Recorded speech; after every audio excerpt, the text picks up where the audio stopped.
Current affairs की इस class में आपका स्वागत है। आज है 24 अक्टूबर और हम पढ़ने वाले हैं आज की महत्वपूर्ण करंट अफेयर्स। ये क्लास आपकी सभी आगामी परीक्षाओं के लिए उपयोगी रहने वाली है।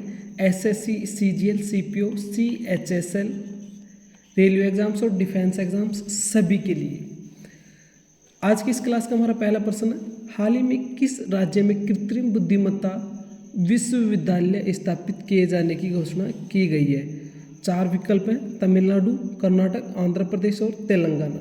तो इसका सही जवाब हो जाएगा ऑप्शन सी, आंध्र प्रदेश। आंध्र प्रदेश के आईटी मिनिस्टर ने हाल ही में 22 अक्टूबर को इसकी घोषणा की है।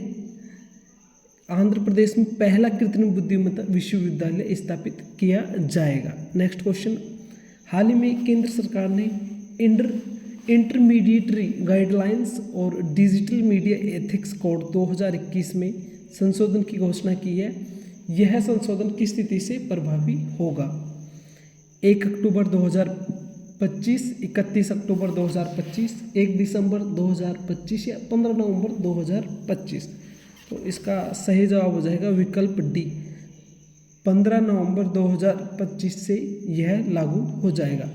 जो भी डिजिटल कंटेंट है उसके ऊपर गवर्नमेंट का हक होगा कि कौन सा सही है या कौन सा गलत है, और जो भी डिजिटल प्लेटफॉर्म है उसको अगर ये कंटेंट भारत सरकार के किसी भी नियम का उल्लंघन करते हैं तो उसको डिलीट करना पड़ेगा या हटाना पड़ेगा। सरकार के द्वारा यह संशोधन अभी किया गया है। नेक्स्ट क्वेश्चन है, हाल ही में 2026 शीतकालीन ओलंपिक का मशाल वाहक किसे चुना गया है? विकल्प है Neeraj Chopra, PV Sindhu, Abhinav Bindra, Mary com. तो सही जवाब विकल्प सी है, अभिनव बिंद्रा। अभिनव बिंद्रा को हाल ही में 2026 शीतकालीन ओलंपिक के लिए मशाल वाहक चुना गया है। नीरज चोपड़ा ने भी गोल्ड मेडल जीत रखा है। हाल ही में इनको आर्मी में भारतीय सेना में लेफ्टिनेंट कर्नल बनाया गया है। भारतीय संविधान में ऐसे किसी को सीधे ही किसी पद पर या सैन्य रैंक पर आसीन करने का प्रावधान नहीं है, लेकिन अगर राष्ट्रपति चाहे और रक्षा मंत्रालय का कोई आदेश या निर्देश हो तो उसके आधार पर किसी को यह पद दिया जा सकता है। इनसे पहले MS धोनी और अभिनव बिंद्रा, इन्हीं को ही यह पद दिया जा चुका है। नेक्स्ट क्वेश्चन है, हाल ही में FAO द्वारा जारी global forest resources assessment report 2025 के अनुसार भारत कुल वन क्षेत्र के मामले में विश्व में कौन से स्थान पर है? विकल्प है 7, 8, 9 और 10। तो इसका सही जवाब विकल्प 9 है, 9वें स्थान पे भारत इसमें रहा है कुल वन क्षेत्र के मामले में। हाल ही में 55 किलो वर्ग में वर्ल्ड रेसलिंग चैंपियनशिप में ब्रॉन्ज मेडल किस भारतीय पहलवान ने जीता है? विकल्प है विश्वजीत मोरे, बबीता फोगाट, साक्षी मलिक, रवि दहिया। तो इसका सही जवाब विकल्प ए है, विश्वजीत मोरे ने हाल ही में इस चैंपियनशिप में ब्रॉन्ज मेडल जीता है भारत के लिए।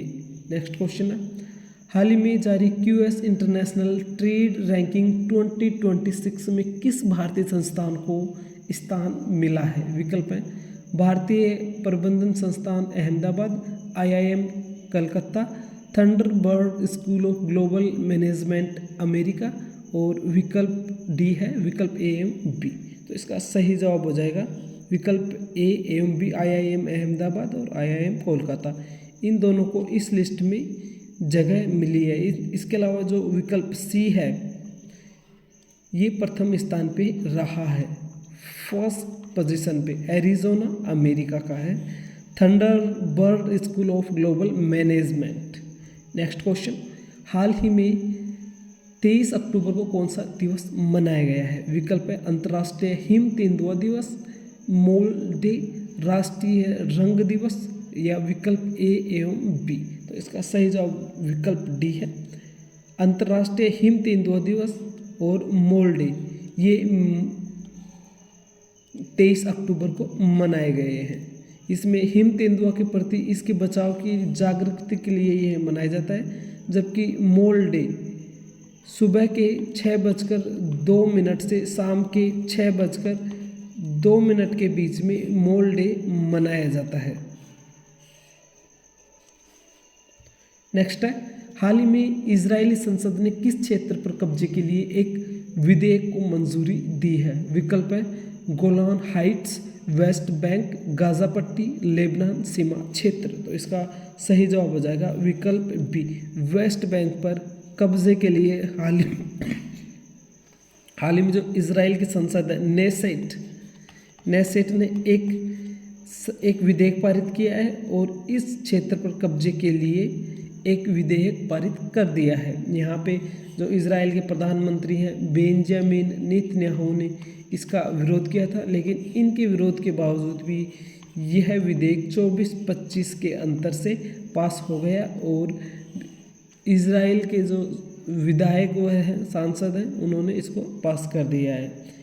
नेक्स्ट क्वेश्चन है, हाल ही में INS सहाद्री किस देश के साथ आयोजित समुद्री अभ्यास JMAX 2025 में शामिल हुआ है? विकल्प है ऑस्ट्रेलिया, जापान, अमेरिका, फ्रांस। तो इसका सही जवाब हो जाएगा विकल्प बी, जापान। जापान के साथ भारत का जो JMAX 2025 युद्धाभ्यास चल रहा है उसमें INS सहाद्री को भी शामिल किया गया है। नेक्स्ट है, हाल ही में भारत ने किस देश के साथ मिलकर युवा वैज्ञानिकों के लिए रामानुजन फेलोशिप शुरू की है? फ्रांस, जर्मनी, ब्रिटेन और जापान।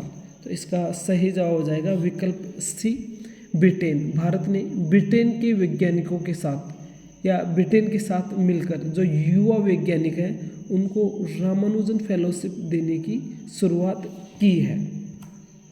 साथियों, करंट अफेयर्स के सभी महत्वपूर्ण क्वेश्चन हमने यहाँ पे कवर कर लिए हैं।